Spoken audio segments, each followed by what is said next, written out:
Bem-vindos ao Intervalo Literário, meu nome é Bruna e hoje você está aqui para uma nova série de vídeos no nosso Desafio 30 em 30. E hoje eu vou falar sobre algumas coisas que ficaram bem diferentes na minha vida por eu ter me tornado católica.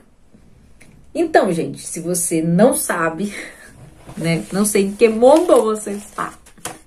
Então, gente, eu me tornei católica no ano passado, em 2020, e muitas coisas mudaram, né? Porque não se sai do protestantismo sem uma mudança radical, né, de parâmetro para a vida religiosa. E eu vou falar de algumas coisas e hoje eu vou falar sobre a Bíblia.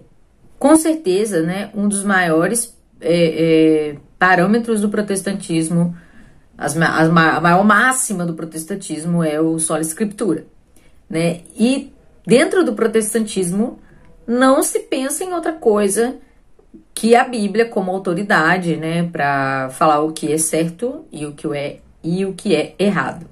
Pelo menos esse é o pensamento raso, né, da situação. Eu digo raso porque toda igreja, toda denominação, todo pastor exerce magistério e todo fiel exerce algum tipo de juízo sobre o que é ensinado em sua igreja, né? Já que o livre exame das escrituras, né, é totalmente recomendado, né? Você pode ler as escrituras, Deus vai falar com você, o Espírito Santo vai te guiar a toda a verdade, e isso não tem problema que seja na sua casa, de forma pessoal, bem restrita, né, com aplicações limitadas, e que isso vá, né, divergir aí do que o seu pastor pregou no domingo.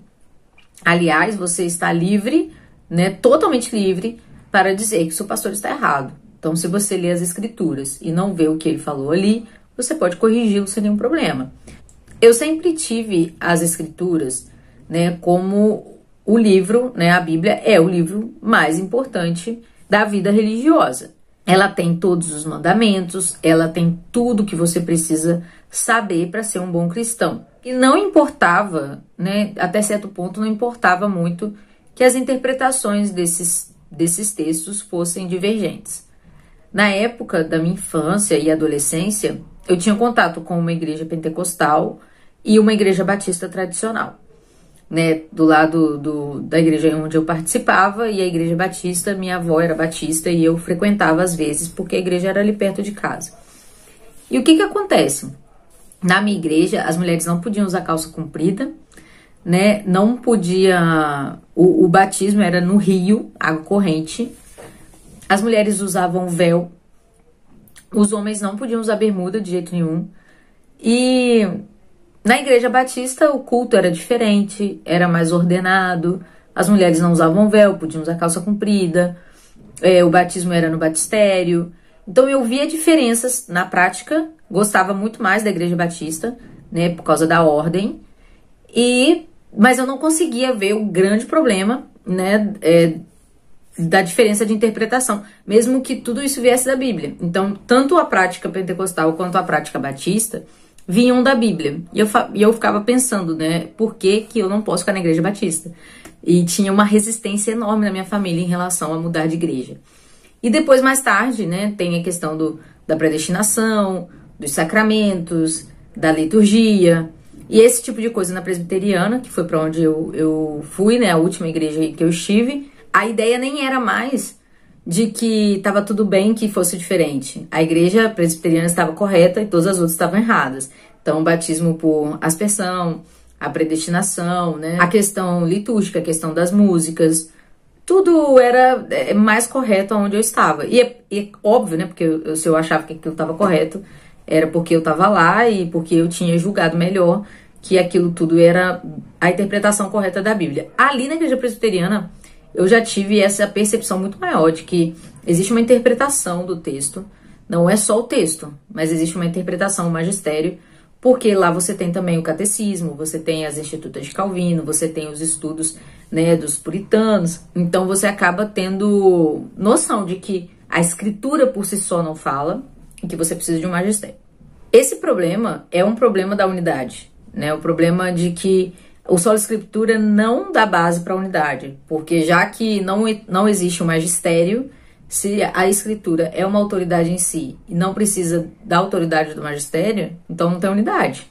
Não tem quem vai convencer o outro que está errado. Não tem nada que obriga você a conscientemente ceder a razão para outra pessoa, certo? E hoje, para mim, a Bíblia é um livro muito maior do que ele era antes. Parece que é contraditório, porque as pessoas acham que o católico não leva a Bíblia a sério, ou que não gosta da Bíblia, ou que coloca outras coisas acima da Bíblia. Mas a verdade é que as Escrituras se tornam um livro muito maior, né, uma coleção muito mais importante, por conta exatamente. Hoje as Escrituras faz parte de um contexto tão maior que eu acredito que traz para ela um significado muito mais complexo, né, e muito mais completo do que quando eu era protestante, porque hoje eu entendo que as coisas que estão escritas ali no Novo Testamento não são só coisas, não é uma história do passado. O Novo Testamento não é uma coisa que passou. A igreja do Novo Testamento, a igreja dirigida pelos apóstolos, é a igreja de hoje. Então, quando eu leio as Escrituras, eu não fico assim, ai, olha que linda, né, a igreja de Atos, olha que maravilhoso ter os apóstolos como pastores da igreja, olha que impressionante, os apóstolos não erravam em questão de doutrina, os milagres, a santidade de Paulo, de João, de Tiago, né, os milagres que eram maravilhosos, os dons do Espírito Santo totalmente latentes ali na igreja, aquilo passou. O cristianismo não é mais, né? A minha vivência do cristianismo não é mais uma vivência de segunda classe.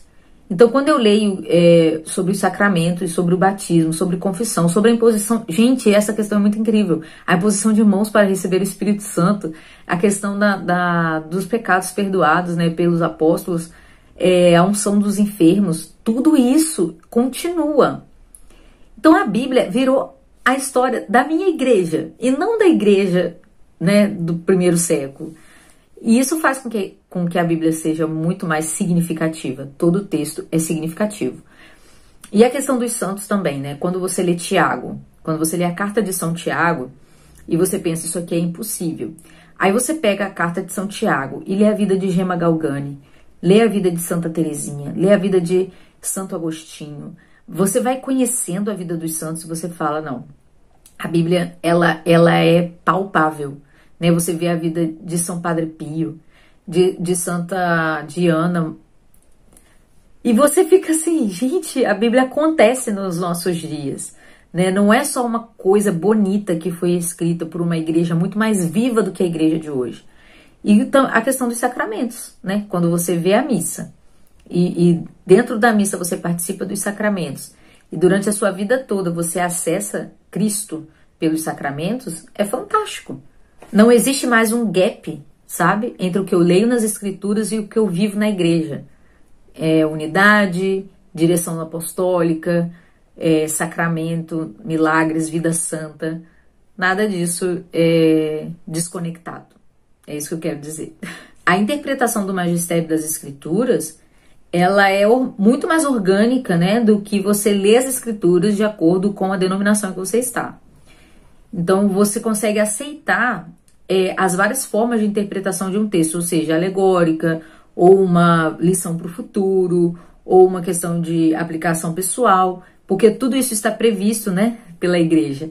E os santos e os doutores da igreja foram aplicando esses textos na liturgia e também na vida, e você vai entendendo a profundidade daquilo que foi feito, os frutos daqueles versículos. E não só vai tentando encaixar eles ali no calvinismo, ou no arminianismo, ou no pentecostalismo. Você não está atrelado a nenhuma veia de interpretação que vai excluir outros textos. Então você consegue ver na liturgia, quem acompanha direitinho todas as missas, né? Então você tem a liturgia diária. Quando você vê lá a ligação entre o Antigo Testamento e o Novo, entre os Salmos, os Evangelhos, entre os textos as falas de Jesus com os textos do Antigo Testamento, e você vai vendo como que é orgânico o uso das Escrituras dentro da igreja, que é totalmente diferente. Fora que o uso das escrituras na Igreja Católica, ela é universal. Então, o texto que você está lendo hoje, os textos, né, que você está lendo hoje, ou a liturgia das horas que você está fazendo hoje, todo mundo está fazendo.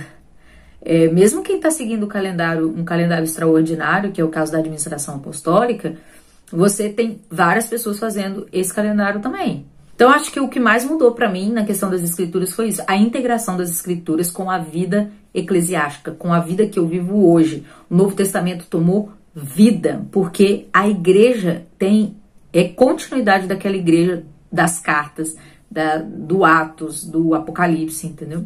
Então, é isso que mudou para mim, essa contemporaneidade de todas as graças e virtudes da igreja primitiva com a igreja de hoje.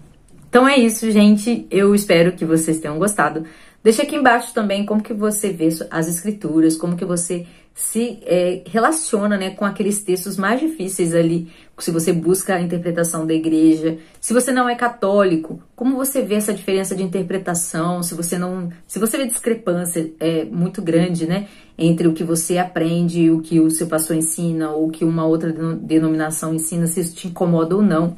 Vamos conversar nos comentários, tá? Continue acompanhando o nosso desafio 30 em 30 e esse vídeo não vai para a aba de membros, esse vai ficar por aqui. Então pode mandar para seus colegas, pode mandar para as pessoas, para todo mundo vir aqui conhecer, né, o nosso desafio. Se inscreva no canal, deixe o seu like e não deixe de deixar também o seu comentário.